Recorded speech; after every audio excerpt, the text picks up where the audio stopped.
আমি কেঁদে ফেলেছি, আপনারাও কেঁদে ফেলবেন। একটু মনটাকে হালকা করে সম্পূর্ণ ভিডিওটি দেখুন। আজ আমি মারা গেলে হয়তো খুব কাঁদবে সবাই।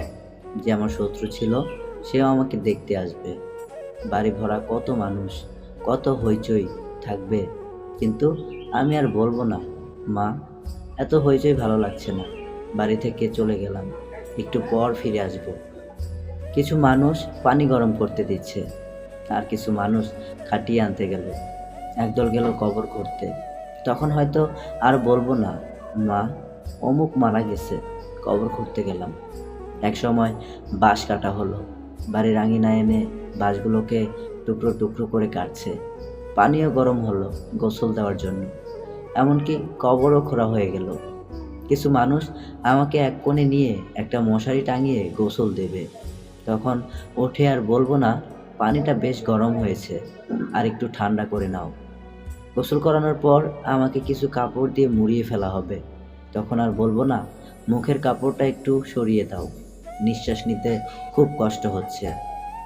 একসময় কান্নাকাটি বেশ বেড়ে গেল, কারণ এখন আমাকে মাটি দেওয়ার জন্য নিয়ে যাবে, এমনকি কাঁধে উঠিয়েও ফেললো। তারপর সেই ঘরটার সামনে দিয়ে আমাকে নিয়ে যাবে, যে ঘরে আমি কিনা সারাটা জীবন কাটিয়েছি। এক সময় রাস্তায় আনা হবে, মা জননী পিছে পিছে এসে খুব কাঁদবে,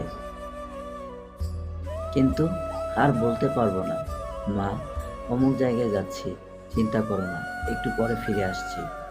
অতঃপর সবাইকে বিদায় দিয়ে আমাকে নিয়ে হাঁটা দেবে কবরস্থানের দিকে। পাশে শত শত মানুষও হাঁটবে। কেমন হবে সেই কষ্টের মুহূর্তগুলি, একটু চিন্তা করতে পারি আমরা। এমন করে তো আমিও অনেকবার আসছিলাম অন্য একজনের লাশ নিয়ে। আজ সবাই আমাকে নিয়ে যাচ্ছে চিরবিদায়ের দেশে রেখে আসতে। মুহূর্তগুলি চিন্তা করতেও খারাপ লাগে, তাই না? কিন্তু এইটা যে সত্য, কারণ মহান আল্লাহ তাআলা বলেন, জীব মাত্রই মৃত্যুর স্বাদ গ্রহণ করবে, অতঃপর তোমরা আমারই কাছে প্রবর্তিত হবে। কত মানুষকে মৃত লাশ বলে ডাকলাম, আজ সবাই আমাকে লাশ বলে ডাকছে। এভাবে কিছুক্ষণ হাঁটার পর আমাকে কবরস্থানের একপাশে নামাবে, কারণ আমার জন্য সবাই নামাজ পড়বে, মানে জানাজার নামাজ। এভাবে আমিও কতজনের নামাজ পড়েছিলাম, আর আজ সবাই আমার জন্য নামাজ পড়বে। নামাজ পড়া শেষ হবে, আমাকে আবার কাঁধে করে কবরের পাশে আনা হবে। তারপর কিছু মানুষ হাতে হাত ধরে আমাকে কবরে নামিয়ে দেবে, যা আমি কিছু মানুষকে এভাবেই নামাতে দেখেছি। আজ সবাই আমাকে নামাচ্ছে। একসময় সবাই হাতে হাত ধরে ঠিকঠাক মতো শরীরটা ভাঁজ করে শুইয়ে দিল। এই তো আমার পৃথিবী থেকে বিদায় নেয়া। চোখ জোড়া খুলে পৃথিবীটাকে শেষবারের মতো দেখতেও পারছি না, দেখতেও পারলাম না কে কে এসেছে আমাকে মাটি দিতে। অবশেষে আমাকে বাঁশ আর মাটি দিয়ে দিল। কি অন্ধকার কবরের ভেতর, না পারবো মাকে ডাক দিতে, না পারবো কবর ভেঙে বেরিয়ে আসতে। এভাবে কি কখনো একটু চিন্তা করেছি আমরা?